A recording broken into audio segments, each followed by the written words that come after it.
Trials can be very nerve-wracking and difficult, so in this video I'll show you how to prepare for trials. So please save this video or write these points down in a notebook, because this will be a rollercoaster of tips which will up your chances in a trial. Firstly, I'll give you tips on how to perform well in a trial if it's within 2 to 3 weeks time. Now, I have been to many trials where I've performed badly and I've performed amazingly. Now, to your surprise, I have performed badly in the ones where I was either too confident or I thought it was going to be simple because I had harder trials back in the past. So there's your first tip. Don't be cocky or think that will be a breeze. Thankfully, the trials which I didn't do so well on were in the younger stages of my career. That being said, do not take any trial lightly. Now for the second tip. If you have any nervousness coming into the trial, make sure you're able to control yourself. You may ask, how do I do that? Try by breathing. Breathe in and out slowly, focusing on your breathing. Then after you focus on your breathing, try to focus on the best parts of your career. To try to reignite your memories to the best parts you had when playing football. The parts which always bring a smile to your face when you recite them in your memories. This will calm your nerves and amplify your confidence. Now, when coming into a trial, you must remember that you are playing to take someone else's spot. You are playing to replace them. This means that you must show no respect to them on the pitch, and you must be ruthless when on the ball. Now, this doesn't mean be rude or injure them, but rather disrespect them with your footballing ability, because that way the coaches will be impressed with what you can do on the ball. During the trial, play like you have nothing to lose. Do not give up if it's not going well from the beginning. Play like you have nothing to lose, because well, at the end of the day, you aren't in the team yet. If you play safe, then you have a lower chance of getting into the team. However, if you play like you have nothing to lose and you don't get into the team, then what's the fuss about? It's not as if you are in the same position as you were before the trial, meaning that you just need to keep your head high and look for future opportunities.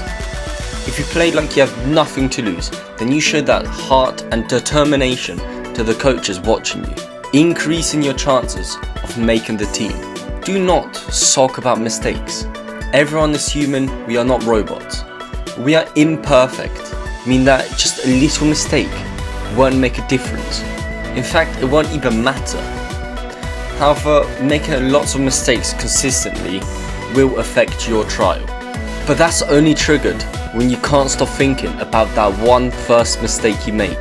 In fact, if you make a mistake, then you can show the coaches how you recover from that mistake, mentally and technically. However, if you struggle with this, then give yourself a rule of thumb that when you make a mistake, just sulk about it all you want for the next 30 seconds to a minute. After that, forget about it. Now, for something which I should have mentioned at the very beginning of the video, is when you turn up to your trial, you must be respectful to the coaches. Shake every coach's hand. Just greet the coaches nicely, because that way you show the coaches what you're like on the pitch and off the pitch. However, this will also make a very good first impression of you. Now, I had a 2-week trial in Spain. I made so much of an impression on the pitch and off the pitch that I was asked to play not 1 but 2 professional games when I was out there. However, you must remember, during a trial, you must play smart. Play with your head and don't try to make any outrageous movements, outrageous things just to impress the coaches. Football is functional but not fancy. Play every ball with purpose and do not stop talking. In a trial, there's too many times people just do not communicate enough. Express your voice throughout the pitch. Be the loudest player on your team.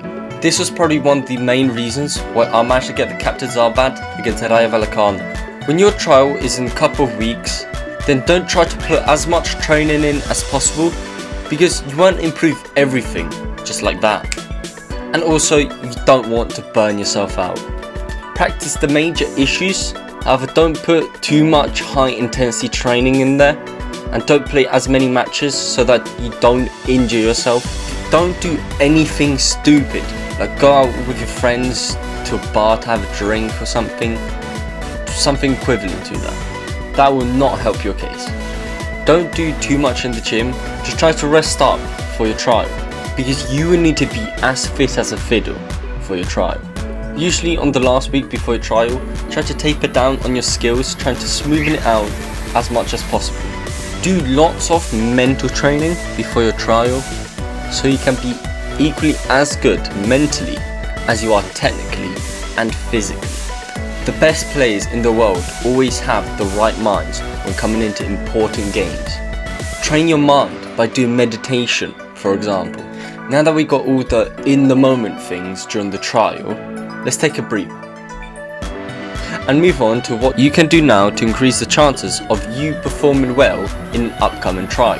Now, if your trial is within 1 to 3 months, you must play your cards right.